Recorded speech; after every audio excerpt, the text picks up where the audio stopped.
समदिन की बात सुनकर दिवाकर सकते में आ गए। नागिन की तरह फुफकार कर निर्मला बोली, आप लोग मेरी बेटी को तरह तरह से तंग करते हैं। मैंने बेटी का ब्याह किया है, उसे आपके हाथों बेचा नहीं है। मेरी बेटी अब आपके घर नहीं जाएगी। दिवाकर ने पिछले साल ही अपने बड़े बेटे मुकुल की शादी पटना से सटे इस कस्बे के निवासी गुलाबचंद की बड़ी बेटी रूपा से की थी।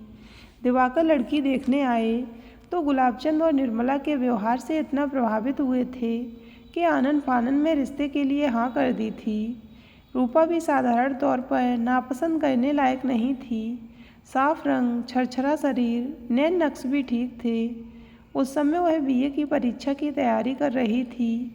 दिवाकर को भी पढ़ी लिखी लड़की की ही तलाश थी, सो रूपा हर तरह से उन लोगों को जच गई। मुकुल को भी पसंद आई। शादी बिना दान दहेज के बड़ी धूमधाम से हुई। गाजे बाजे और पूरे वैवाहिक कार्यक्रम की वीडियोग्राफी हुई। रूपा के ससुराल आने पर दिवाकर ने एक शानदार प्रीतिभोज का आयोजन किया था। दिवाकर को इस रिश्ते के लिए सबसे अधिक लड़की की मां के व्यवहार और उन्मुक्तता ने प्रभावित किया था। कस्बे के माहौल में ऐसी गृहिणियां भी हो सकती हैं, दिवाकर की कल्पना में भी नहीं था। गुलाबचंद दब्बू किस्म के मर्द लगे, पर ऐसा ही होता है। दब्बू किस्म के मर्दों की पत्नियां मुखर होती हैं, लेकिन दिवाकर को निर्मला से इस तरह से बातचीत या ऐसे तेवर की उम्मीद नहीं थी। पिछले 2 महीने से नाराज होकर आने के बाद रूपा मायके में थी। दिवाकर ने सोचा था पटना का अपना काम निपटाने के साथ समधी से मिलकर रूपा की विदाई के बारे में बात कर लेंगे। अपना काम निपटाने के बाद सीधे लौट जाने पर गुलाबचंद और निर्मला को बुरा लगने वाली बात होती, लेकिन समदिन के तीखे स्वर और तीखी बातों ने दिवाकर को बेचैन कर दिया। असहजता महसूस करते हुए बोले, क्या कह रही हैं आप समदिन जी? मैं ठीक कह रही हूँ दिवाकर जी, निर्मला बोली। आपने मेरी बेटी को ले जाकर पिंजरे में बंद कर दिया, ऊपर से कई तरह की पाबंदियाँ कि यह मत करो, वह मत करो, ऐसा मत खाओ, ऐसा मत पहनो, उधर मत जाओ। वह क्या जानवर है जो गाय समझकर गौशाला में खूंटे से बांध दी? इस पर हमें भी दोषी ठहराते हैं कि बच्चों पर हमारा कंट्रोल नहीं है। दिवाकर को अब समझ में आया कि समदिन का गुस्सा उनकी उस बात पर है जो उन्होंने गुलाबचंद से जब वह रूपा को लेने आए थे तब कही थी। शादी के बाद ससुराल आई रूपा की चाल ढाल और व्यवहार से दिवाकर संतुष्ट नहीं थे। रूपा घर के अदब व कायदों को मानने को राजी नहीं थी। वह उसे बंदिश लगते थे। दिवाकर रूढ़वादी नहीं थे, परंतु अमर्यादित आज़ादी और खुलापन उन्हें पसंद नहीं था। मुकुल की माँ की सोच बहू के बारे में पारंपरिक थी। बहू सुशील और मृदभाषी हो, घर गृहस्थी का काम जाने, बड़ों का सम्मान करे, हमेशा हंसती मुस्कुराती रहे और अपने व्यवहार से घर में खुशियाँ बिखेरे। रूपा उनकी बहू की उस तस्वीर से बिल्कुल अलग थी। वह देर रात तक टीवी पर सिनेमा व धारावाहिक देखती, देर से सोकर उठती, उठने के बाद उसे बेड टी चाहिए थी। रसोई का नाम सुनते ही उसका सिर दर्द करने लगता। वह सिर्फ मुकुल को अपना समझती थी, घर के बाकी किसी सदस्य से उसे कोई मतलब नहीं था। दिवाकर ने रूपा को बेटी की तरह मानते हुए हर तरह से समझाने की कोशिश की कि बेटी यह तुम्हारा घर है, तुम इस घर की बड़ी बहू हो, घर की जिम्मेदारियों को समझो, लेकिन रूपा में जरा भी परिवर्तन नहीं हुआ। दिवाकर को लगा कि उन्होंने रूपा की बाहरी चमक से प्रभावित होकर भारी भूल की, भीतर झांककर तह तक जाने का प्रयास नहीं किया। फिर भी दिवाकर को विश्वास था कि रूपा समय के साथ धीरे धीरे इन बातों और अपनी जिम्मेदारियों को समझने लगेगी। आखिर बच्ची ही तो थी, उससे इतनी जल्दी प्रौढ़ता की उम्मीद करना भूल होगी। फिर जिस घर में उन्मुक्तता का वातावरण हो और जहाँ माता पिता ने अपनी संतानों को जिम्मेदारियों का पाठ न पढ़ाया हो, बेटियों को बेटी और बहू का अंतर न समझाया हो, वहाँ ऐसा होना स्वाभाविक है। इसमें दोष रूपा का नहीं, उसके माता पिता का है। इसी बीच एक घटना घट गई। रूपा के छोटे भाई राजेश ने माँ के डांटने पर अपने कपड़ों पर तेल छिड़ककर आग लगा ली थी। सतर्कता के कारण वह बच गया, लेकिन एक भयंकर हादसा हो सकता था। गुलाबचंद रूपा को लेने आए तो बातों ही बातों में दिवाकर कह बैठे, भाई साहब बुरा मत मानिएगा, आपके घर में बच्चों पर आपका नियंत्रण नहीं है। असल में दिवाकर का इशारा रूपा की ओर था, जिसे समझाकर वह हार चुके थे और हर तरह का प्रयत्न करके भी परिवार की धारा में नहीं ला पा रहे थे। यह बात गुलाबचंद निर्मला को कह देंगे और वह इसका इतना बुरा मान जाएगी, दिवाकर ने सोचा भी नहीं था। लेकिन निर्मला ने जब तेवर और तेज से इसे दोहराया तो जैसे दिवाकर का आत्मसम्मान जाग उठा। छड़वर को यही ख्याल जागा कि यह औरत उन्हें भी गुलाबचंद समझती है क्या? गुलाबचंद उसकी धौंस सह सकते हैं, उन पर क्यों धौंस जमाएगी यह औरत? विवाद वहीं उत्पन्न होता है जहां व्यक्ति सीमा रेखा का उल्लंघन करता है। दिवाकर को लगा निर्मला अपनी पारिवारिक सीमा लांघकर उनकी पारिवारिक व्यवस्था में दखल देने की ज्यादती कर रही है। वह बोल उठे, सचमुच आपके घर में किसी पर किसी का नियंत्रण नहीं है, सभी अपने मन के हैं, बड़ों की इज्जत की किसी को परवाह नहीं है। राजेश ने आग लगा ली, गनीमत थी सिर्फ थोड़ा सा पैर जला, बड़ा हादसा हो जाता तो क्या होता। दिवाकर ने यह भी समझाने के लिए कहा था, परंतु निर्मला को यह बात उसकी सत्ता को चुनौती और व्यंग सी लगी। वह तिलमिला उठी। उसी समय गुलाबचंद वहाँ आ गए। दिवाकर ने गुलाबचंद से कहा, भाई साहब मैं पटना अपने किसी काम से आया था तो आप लोगों से मिलने भी चला आया। रूपा को आए 2 महीने हो गए हैं, आप कब उसे विदा करेंगे? यह क्या बोलेंगे? निर्मला तमतमाए स्वर में बोली, मैं कह चुकी हूँ कि मेरी बेटी अब उस घर में कभी नहीं जाएगी। आप एक बात भूल रही हैं समदिन जी। दिवाकर कुर्सी छोड़कर खड़े हो गए और समझाते हुए बोले, रूपा अब हमारे घर की बहू है, उस पर आपका नहीं हमारा हक बनता है। आप अपने अहम को बेटी के भविष्य से जोड़कर अच्छा नहीं कर रही हैं। ठंडे दिमाग से सोचकर देखिएगा। मैं जा रहा हूँ, लेकिन अब मैं या मुकुल रूपा को विदा कराने नहीं आएंगे। आप लोगों की इच्छा होगी तो बेटी भेज दीजिएगा या फिर सारी ज़िंदगी अपने घर पर ही रखे रखिएगा। निर्मला ने चीख कर कहा, हाँ हम उसे सारी ज़िंदगी रखेंगे पर आपके घर कभी नहीं भेजेंगे। दिवाकर निर्मला की बात सुनते हुए भी अनसुनी कर बाहर निकल गए। दिवाकर के जाने के बाद निर्मला थके हुए योद्धा की तरह धम्म से सोफे पर बैठ गई। उसे लगा कि दिवाकर नाम के इस मर्द का दर्प आज उसने चूर कर दिया है, पर दूसरे ही पल ऐसा महसूस हुआ कि नहीं, इस जंग में वह जीत नहीं सकी और इसके लिए गुलाबचंद को दोषी मानते हुए वह उन पर बरस पड़ी। दिवाकर इतनी बड़ी बड़ी बातें कह गए और आपको कुछ बोलते नहीं बना। मैं क्या कहता, तुम तो बोल ही रही थी। गुलाबचंद ने सफाई दी, आप मर्द हैं या माटी का लौंदा? वह आदमी आपकी पत्नी का अपमान कर गया और आप चुपचाप उसका चेहरा देखते रहे। गुलाबचंद ने देखा कि निर्मला बहुत नाराज़ है और अपनी आदत के अनुसार जो भी उसके सामने पड़ेगा उसी पर झल्लाएगी, इसलिए उन्होंने वहाँ से उठ जाना ही उचित समझा।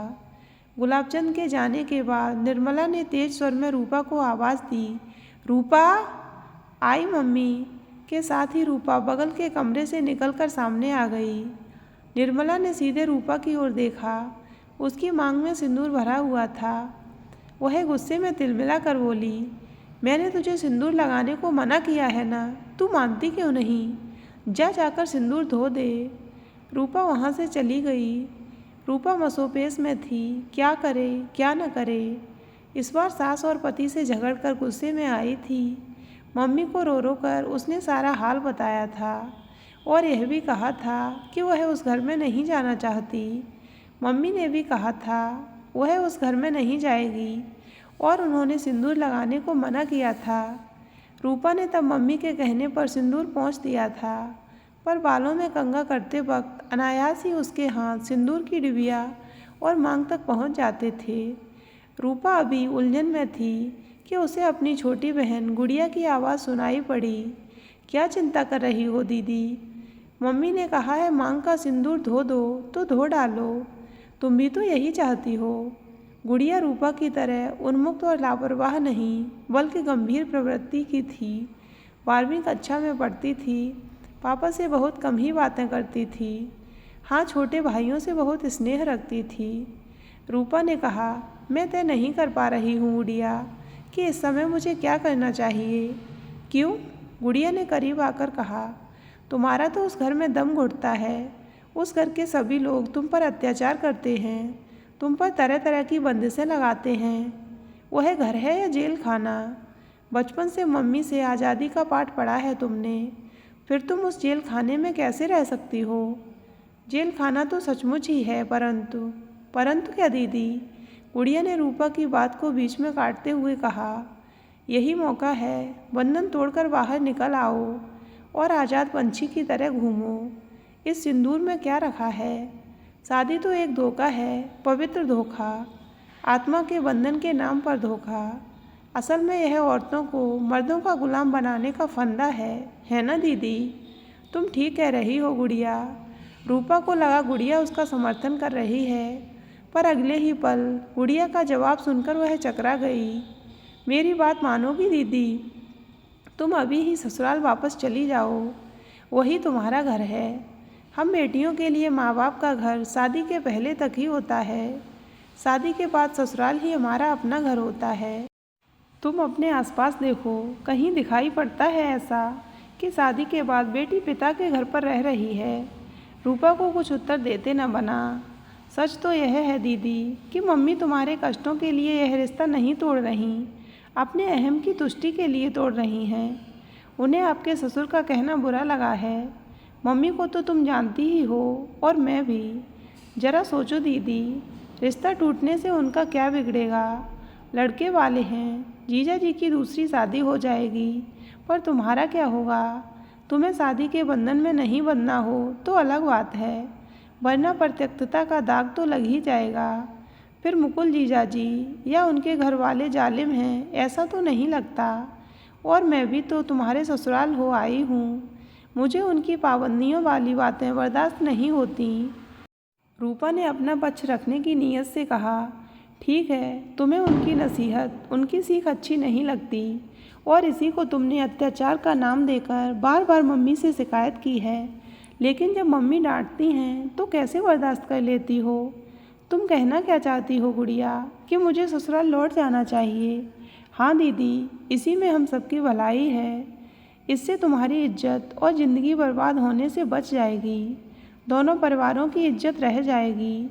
यदि ऐसा नहीं हुआ तो मेरी शादी नहीं हो पाएगी। वह कैसे? रूपा ने विस्मय से पूछा। जिस परिवार की बेटी साधारण समस्याओं के लिए पति और ससुराल छोड़कर पिता के घर में बैठी हो, उस परिवार में कौन रिश्ता जोड़ने आएगा? लेकिन मम्मी की परवाह मत करो दीदी, तुम अपना भविष्य देखो। मम्मी भी तो किसी घर की बेटी हैं, वह क्यों नहीं रही अपने मायके में, जो तुम्हारी ससुराल छुड़ाना चाहती हैं? रूपा ने आश्चर्य से गुड़िया को देखा कि इतनी छोटी सी लड़की और इतनी समझदारी, इतना ज्ञान कहाँ से आया उसके पास। एक बात तुम्हें और बताती हूँ दीदी, लड़का हो या लड़की, उम्र के साथ जिम्मेदारियाँ भी बदलती हैं और उसी के साथ विचार भी। आज मम्मी जीन्स पहने तो अच्छा लगेगा, बोलो ना, अच्छा लगेगा? रूपा ने सोच विचार करते हुए कहा, नहीं, अच्छा तो नहीं लगेगा। ठीक उसी तरह दीदी, बहू के लिबास में मर्यादा की मांग की जाए तो बुरा क्या है? तुम तो सलवार कमीज ही पहनती रही हो, मुझे जीन्स पसंद है, परंतु शादी के बाद बहू की मर्यादा वाला लिबास ही पहनूंगी। गुड़िया और भी कुछ कहती, पर रूपा अपने भीतर चल रहे मंथन में डूब गई। अगली सुबह रूपा मम्मी के सामने आई तो निर्मला ने अवाक होकर उसे देखा। वह ससुराल की साड़ी पहने और श्रृंगार किए हुई थी, मांग में सिंदूर दमक रहा था। निर्मला चीख उठी, यह क्या किया तूने? मैंने तुझे सिंदूर धो देने को कहा था। पति के जीवित रहते सिंदूर नहीं धो सकती, रूपा ने साहस करके कहा। कौन पति? कैसा पति? मर गया तेरा पति? मम्मी ऐसा मत कहिए, मैं ससुराल जाने के लिए आपसे अनुमति लेने आई हूँ। क्या ससुराल जाएगी? दिमाग फिर गया है तेरा? दिमाग तो पहले फिरा हुआ था मम्मी। बगल के कमरे से निकलकर गुड़िया सामने आ गई। तुम्हें तो कुछ होना चाहिए कि दीदी अपने घर जा रही हैं। इसके साथ ही महीनों से चला आ रहा दोनों परिवारों के बीच का तनाव खत्म हो जाएगा। तू चुप रह, बड़ी समझदार हो गई है। मेरी कोख से जन्मी मुझी को सबक सिखा रही है। निर्मला गरजी। तुम चाहे जितना बिगड़ लो मम्मी, दीदी अब यहाँ नहीं रहेंगी, अपनी ससुराल जाएंगी, आज और अभी। देखती हूँ कौन ले जाता है इसे। निर्मला चीखी। पापा लेकर जाएंगे, और यदि पापा नहीं ले गए तो मैं दीदी को छोड़ कर आऊँगी। निर्मला अपना गुस्सा नहीं रोक सकी। उठकर एक जोरदार तमाचा जड़ दिया गुड़िया के गाल पर। फिर उसकी गर्दन पकड़कर झकझोरने लगी। नालायक, मुझे जवाब देती है। रूपा गुड़िया को छुड़ाकर निर्मला के सामने सीधी खड़ी हो गई। उसकी आंखों में आज तेज था। निर्मला की आंखों में देखते हुए बोली, बस कीजिए मम्मी, हद हो गई। मैं बच्ची नहीं, बालिग हूँ। अपने बारे में सोचने समझने और फैसला लेने का मुझे पूरा हक है। मैंने ससुराल वापस जाने का फैसला कर लिया है और जाऊंगी ही। मुझे कोई नहीं रोक सकता। निर्मला गस खाकर धम से सोफे पर बैठ गई। कल दिवाकर के साथ बहस की जंग में जीती थी या हारी थी, ठीक ठीक नहीं मालूम, पर आज अपनी सत्ता और अहम के युद्ध में पूरी तरह परास्त हो गई थी वह। तो दोस्तों, अगर आपको ये कहानी अच्छी लगी हो तो वीडियो को लाइक करें और हमारे चैनल को सब्सक्राइब अवश्य करें।